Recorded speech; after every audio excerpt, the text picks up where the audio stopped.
Left clear frame right.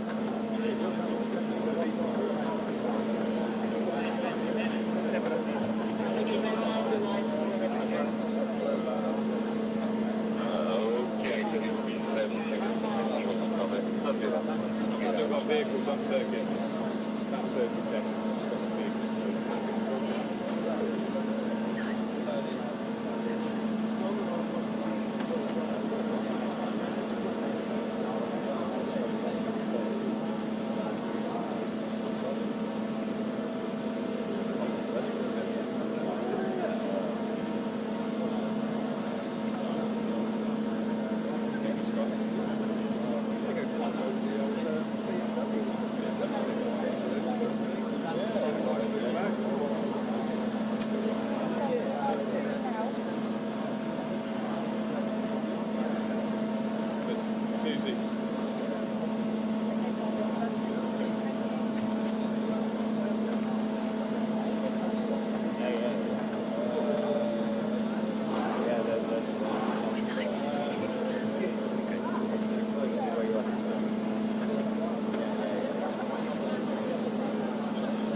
Heading out on track, Hollywood actor Chris Hemsworth.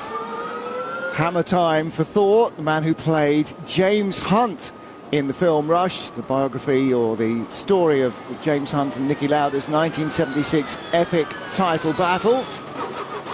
Didn't get to do an awful lot of stunt driving then in the Cosworth era Formula 1 cars, but around this New York harbour front, the Australian-born actor getting to take out the Formula E car. It's a rare opportunity for anybody. You can see just how tall a man he is. They head a long way up in the cockpit.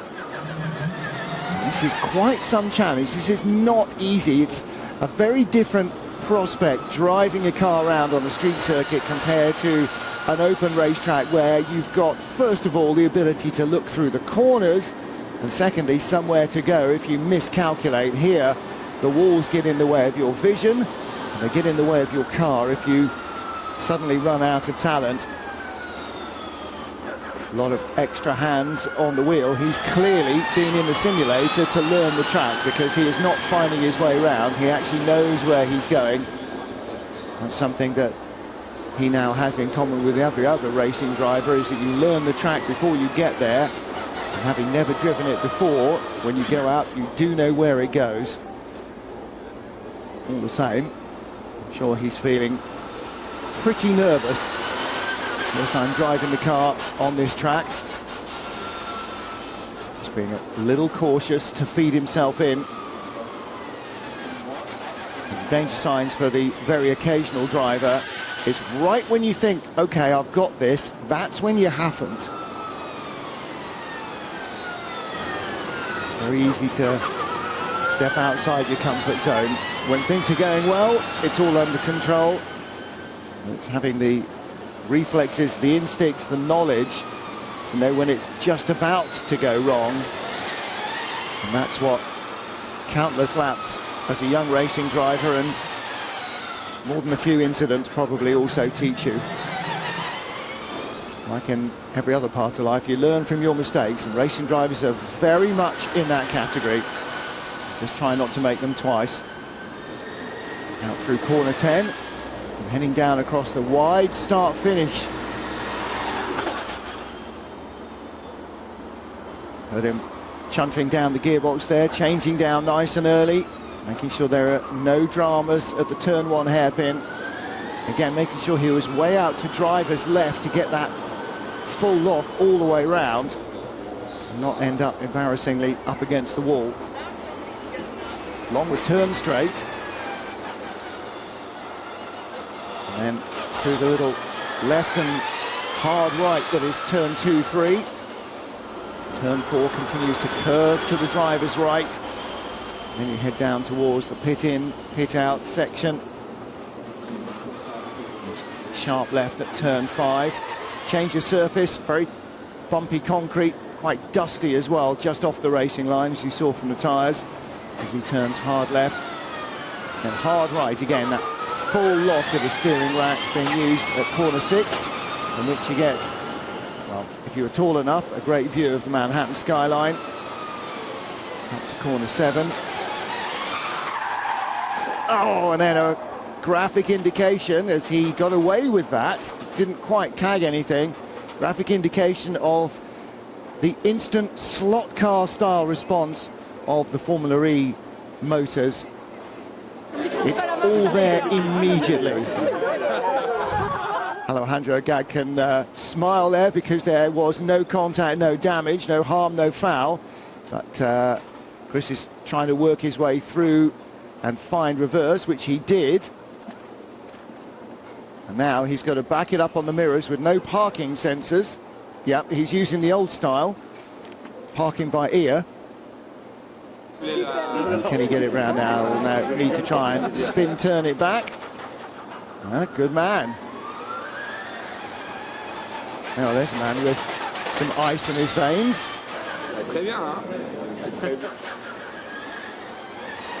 Through chicane at 8-9. Again, down through corner 10. He'll be a little more circumspect this time. Again, with a layman in the car, the moment you pick up the throttle in a road car style, there is no delay. It's all there. And of course, the car's so light compared to anything else that he'll have driven in a long, long while. Loops around immediately. Just a little touch on the wall, not enough, I don't think, even to relocate any bodywork. So he'll bring it back pretty much unscathed. For anybody, a great opportunity to drive these cars. I have to say, if you're offered the chance to drive it on a street circuit or on a normal test track, my option would definitely be to try and do it on a test track for exactly that reason. Street circuit, bumpy, rough, nasty, dirty offline, no runoff area, and hard to see your way around. Chris Hemsworth doing an excellent job here.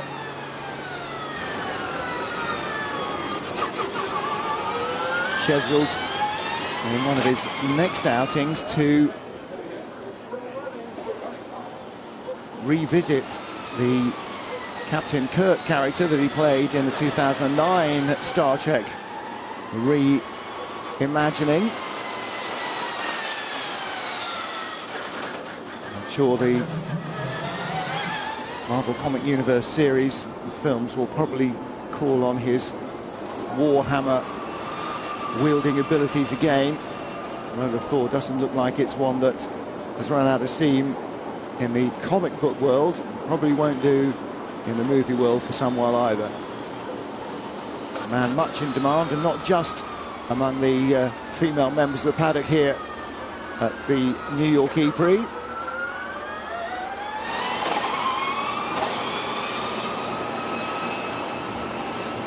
Here's short shifting up the transmission, making sure he's got all the gear changing done before he really chases the throttle up the straight.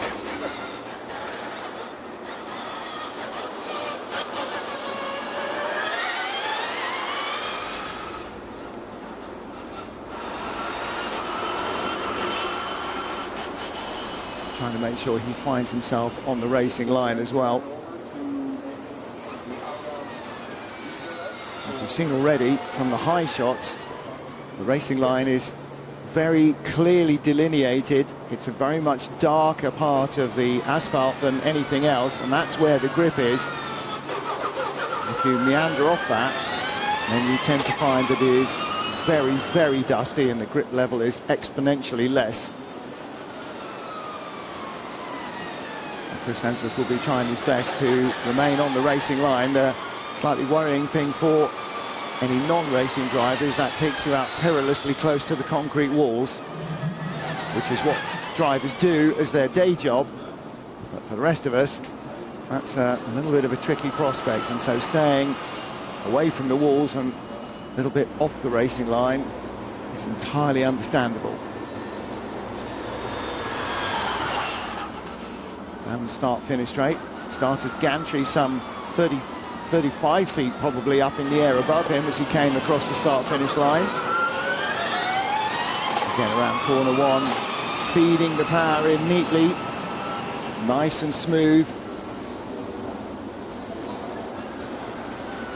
Now I think he'll be feeling a little bit more comfortable with the car.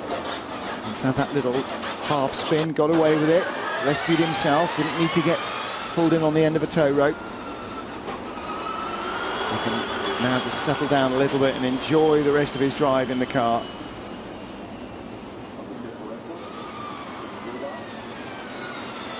I don't think he'll be waiting for the box this lap message on the radio. Comes out with a checkered flag. That'll indicate to him it's time to head back to the pits. A chance to get back to some air conditioning and maybe a spot of lunch before the second Qualcomm New York ePrix gets underway. Cars will be heading out to the grid not long after midday, just after 10:30 Eastern.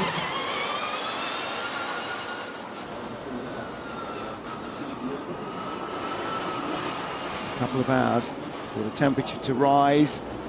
And this sparkling, stunning, sunny Sunday here in New York City. And you can see some of the warehouses, the dockside cranes. And it's harbour side here in Red Hook, Brooklyn. VIP enclosed. You see some of the New York Port Authority, City of New York buildings on the right-hand side as we look at it, undergoing massive renovation into condominiums and office space. They're going to have quite some view over the Buttermilk Channel, Hudson River to Manhattan, Liberty Island.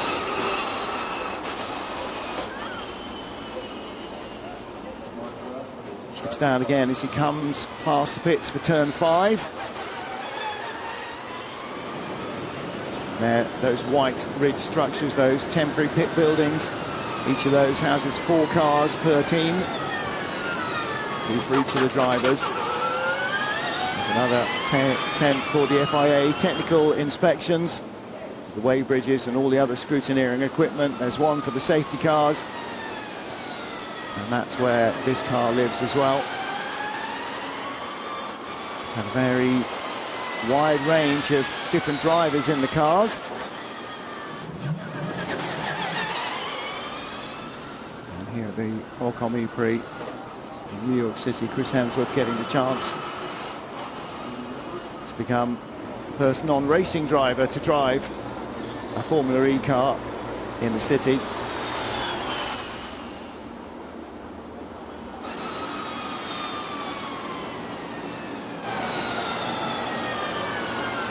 Great views everywhere from the high camera. Vista not just down of the port side here, but also across the water to Manhattan. And everywhere you look up, the high rises of Manhattan and of Brooklyn and downtown Brooklyn and all around us.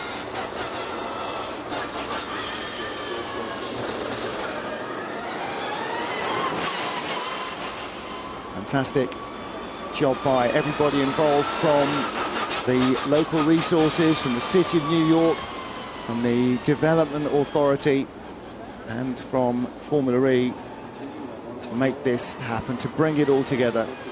Chris Hemsworth there looked almost for a moment as though he was thinking about coming into the pit lane. Continues on his way down towards this very tight hairpin at turn 6.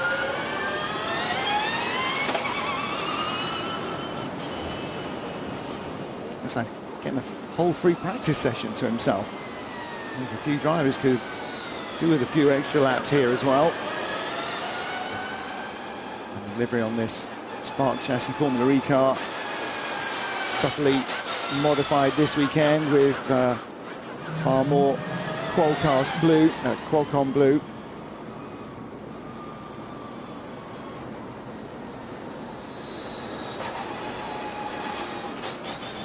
He's just easing himself back in now. Looks as though we're seeing red flags. We are, so that will bring the session to an end.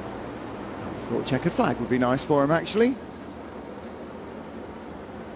So he may well have been instructed that red flag means danger, which is exactly what is to be expected, whereas if he'd come round to see the checkered flag, then he would have known that the track was clear. He may well have been told that we will red flag your session at the end of it, but traditionally you only red flag a session for safety reasons. You would normally end a session with a checkered flag. No safety issues as far as we were aware, so Chris Hemsworth will be able to motor back towards the pits. Turn 2 and 3 complex, really demanding on the drivers. And then cruise gently around corner 4 and head to your left, driver's left, and down into the pit lane. Making sure to remember that it is A, tight on entry, and B, dirty. Very sensibly brings himself in at a reduced pace. And this is the narrow little channel on the right-hand side, the white tent, so that's your TV compound. Announce booth in the most nearest to you. In fact, that is that's where the announce booth is. And there's a view over the water to Manhattan skyline. Little fluffy clouds, just a few of them in the sky. Nothing to interrupt the heat of the sun that is beating down here. Fabulous July Sunday morning. Chris Hemsworth with a rare opportunity to drive a single-seater race car on the city streets of New York.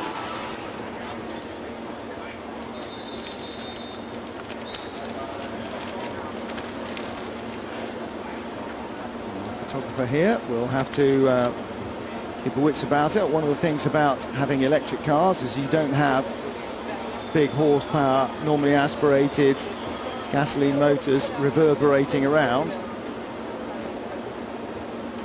They tend not to hide the noises of other things. What they do not tend to do, though, is announce their presence very loudly behind you either. So those who are used to working in other forms of racing, when they come to Formula E, have to be a degree more alert than perhaps they're used to.